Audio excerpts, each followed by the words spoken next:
பிரியமானவர்களே, இந்த நல்ல அருமையான வேலையில் சிஎஸ்ஐ வெஸ்லி சர்ச் பக்கத்தில் ஒரு அருமையான ஒரு தோட்டத்தை பார்க்கிறோம்.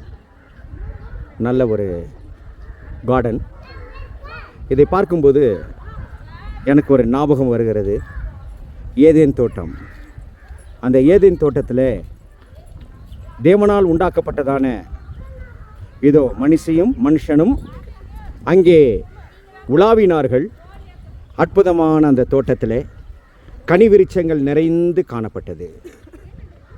அப்பொழுது பார்த்தீங்கன்னாக்கா மாலை வேளையில் குளிர்ச்சியான நேரத்தில் ஆதாம் ஏவாளோடு கூட தேவன் பேசி மகிழ்ந்தார். தேவனுடைய வார்த்தையை கேட்டார்கள், அதிகமாய் கேட்டார்கள். இதோ தந்தை மகன் என்கிறதான உறவு அங்கே உண்டாயிருந்தது. ஏன் தெரியுமா?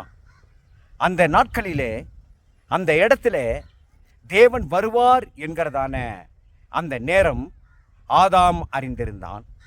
தேவன் ஆதாமை கூப்பிட்டார். ஆதாமே ஆதாமே, நீ எங்கே இருக்கிறாய் என்று ஒரு நாள் கேட்டார். ஆதாம் இல்லை. பிரியமானவர்களே, தேவ சமூகத்தை மாத்திரம் நாம் மறந்துவிடவே கூடாது.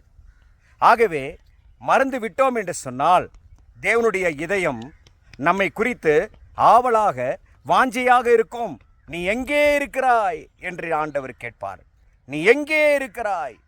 ஆகவே என் சமூகத்தை தேடு, என் சமூகத்தை நாடு, என்னோடு கூட உறவு கொள், என் ரகசியத்தை நான் உனக்கு அருளிச் செய்வேன் என்று சொல்லி ஒவ்வொருவருக்குள்ளும் ஆண்டவர் சொல்லுவார்.